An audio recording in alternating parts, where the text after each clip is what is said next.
सुख करता दुख हरता वार्ता विघ्नाची पूर्वी पूर्वी प्रेम कृपा जयाची सर्वांगी सुंदर ओटी शेंदुराची कंठी झळके माळ मुक्ता फळाची जय देव जय देव।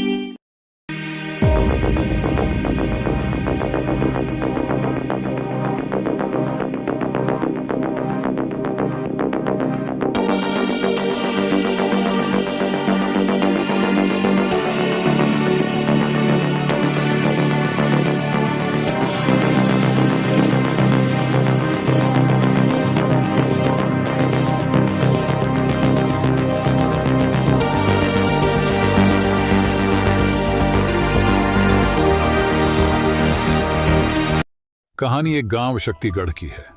शक्तिगढ़ शांत और छोटा गांव था जो पहाड़ी क्षेत्रों में बसा हुआ था। शक्तिगढ़ में हमेशा शांति का माहौल रहता था।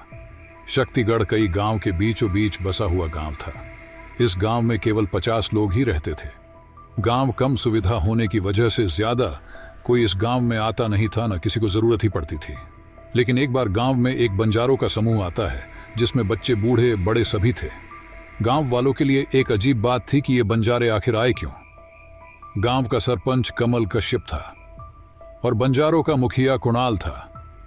कुणाल ने कुछ दिन गांव में रहने के लिए कमल से इजाजत मांगी। कमल कश्यप ने पूछताछ की, जिससे कमल कश्यप को ठीक ही लगा बंजारों का व्यवहार और कमल ने उन्हें रुकने की इजाजत दे दिया। गांव में हर किसी के बीच में यही चर्चा थी कि ये बंजारे चोर भी होते हैं, बच्चों को अगवा कर लेते हैं, जादू टोना भी करते हैं। यही सब चर्चा का विषय गांव में था।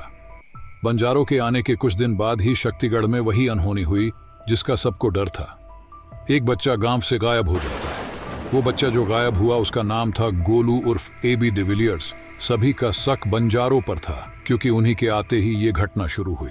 सारे गांव वाले मिलकर बंजारों को मारने के लिए निकल जाते हैं। सरपंच कमल कश्यप का चेला था चौबे उर्फ एलियन ने कहा, मालिक यही बंजारे हैं जिन्होंने बच्चे को गायब किया है और ये भोले बन रहे, इनको इतना मारो कि ये सही सही बता दे गोलू गुज्जर को कहां छुपाया है।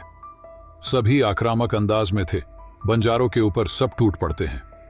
तभी वही अंकिता सिन्हा आती है जो एक जागरूक और पढ़ी लिखी महिला थी, पेशे से वकील थी। अंकिता ने उस लड़ाई को शांत करवाया। अंकिता ने कहा, पहले उनकी भी तो बातें सुनो, आखिर ये क्या कहना चाहते हैं। कमल कश्यप ने बोला, पंचायत बैठाई जाएगी, वहीं पर सारा निर्णय होगा। और सब लौट आते हैं। कुणाल और उसके लोगों को बहुत ज्यादा ही मार पीट दिया जाता है। शक्तिगढ़ में एक अस्पताल थी। उस अस्पताल में डॉक्टर पूजी उर्फ ब्लू क्वीन और प्रियल थी। उसके साथ कंपाउंडर नीलेश दल्ला था। डॉक्टर पूजी कंपाउंडर नीलेश दल्ले से बोलती है, इनको दवाई दे दो और पट्टी लगा दो।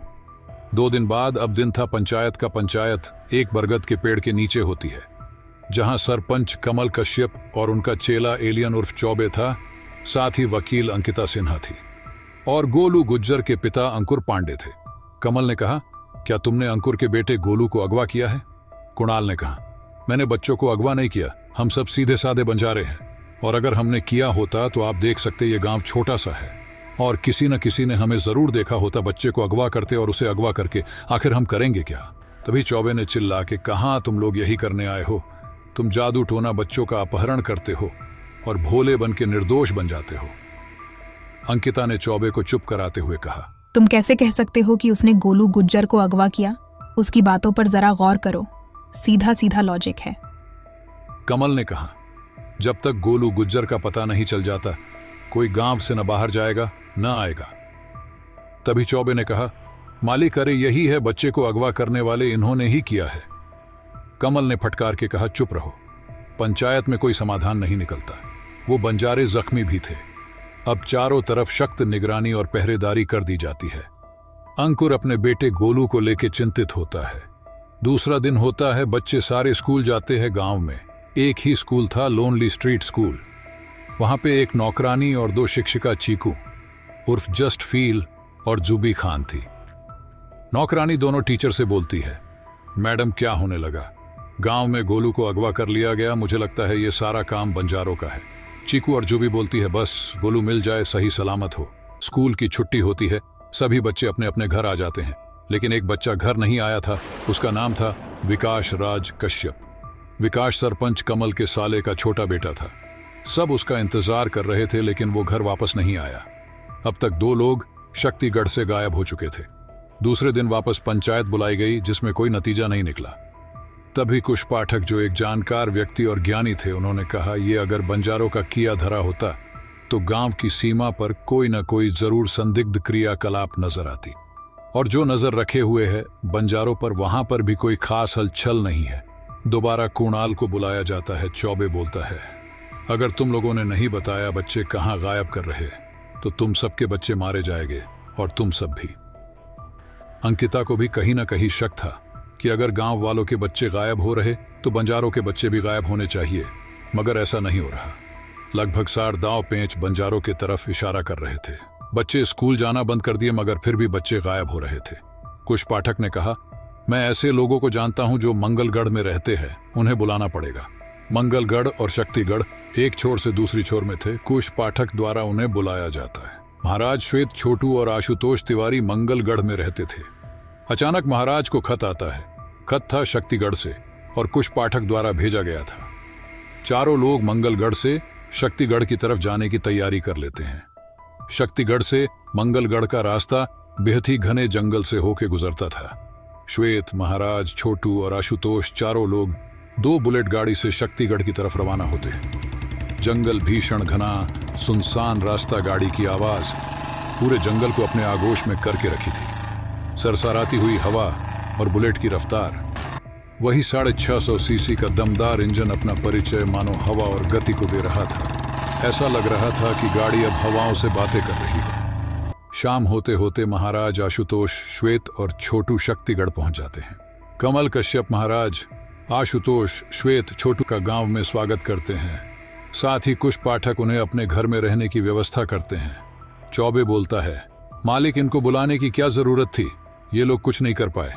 ये बंजारों के बच्चे अगवा नहीं हो रहे, वही लोग हैं जो ऐसा कर रहे। कुश पाठक ने कहा, चुप रहो चौबे। अंकिता कुश पाठक के घर में आती है। साथ ही कमल कश्यप और उनका चेला भी आता है और सारी बातें बताई जाती है। अब चारों मंगलगढ़ से आए हुए मेहमानों के बीच सारी घटनाओं की कड़ी को जोड़ा जाता है। बच्चे गायब स्कूल से हुए, फिर स्कूल बंद हुई तो घर से भी गायब हुए। बंजारे अगर बच्चों को गायब कर रहे तो उनके बच्चे गायब नहीं होते। और गांव भी छोटा है, पहरेदारी भी है। गांव में कोई बच्चों को बाहर लेके जाएगा भी नहीं।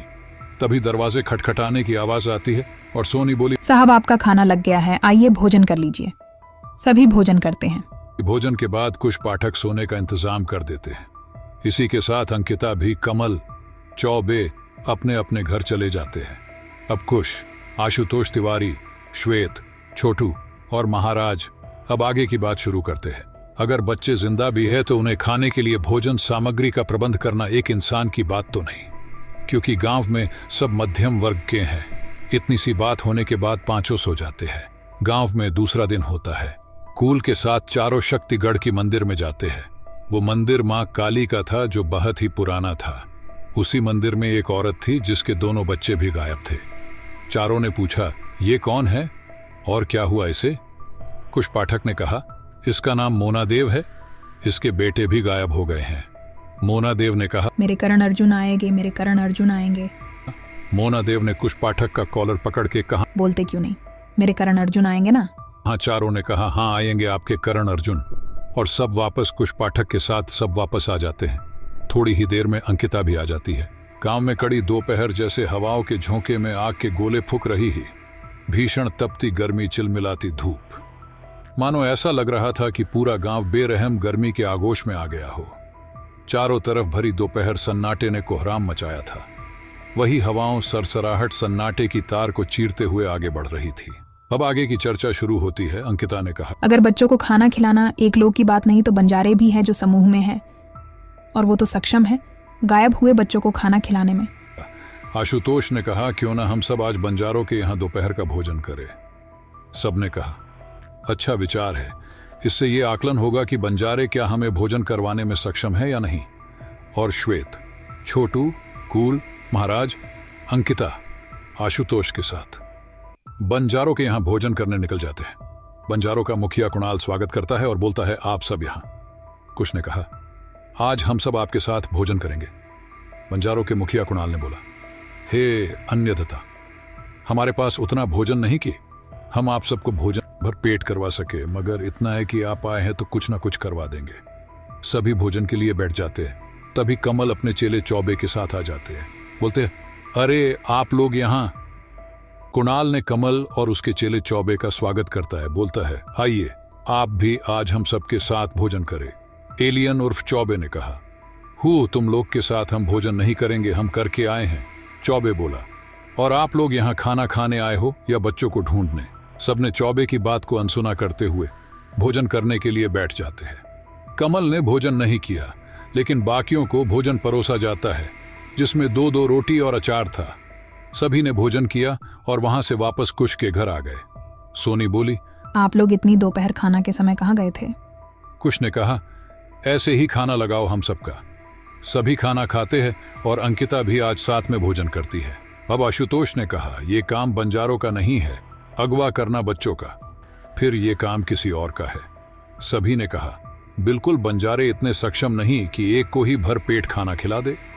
तो फिर गांव में अब कमल कश्यप के अलावा कोई इतना सक्षम नहीं जो सबको खाना खिलाए। अंकिता ने कहा, तो क्या इन सब के पीछे कमल का हाथ है?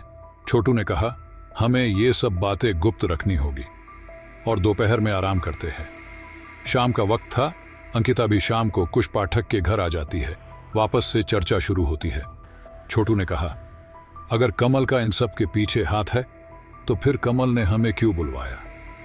कुश कहा, कमल ये सब अगर करता तो कमल कभी हमें इतनी छानबीन करने की इजाजत नहीं देता।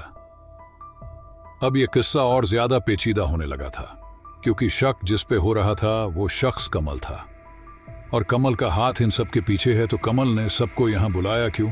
क्या होगा आगे? क्या कमल का हाथ है इन सब के पीछे या फिर किसी और का?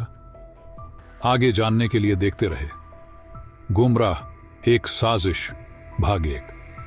लेखक शायर छोटू तेजाब।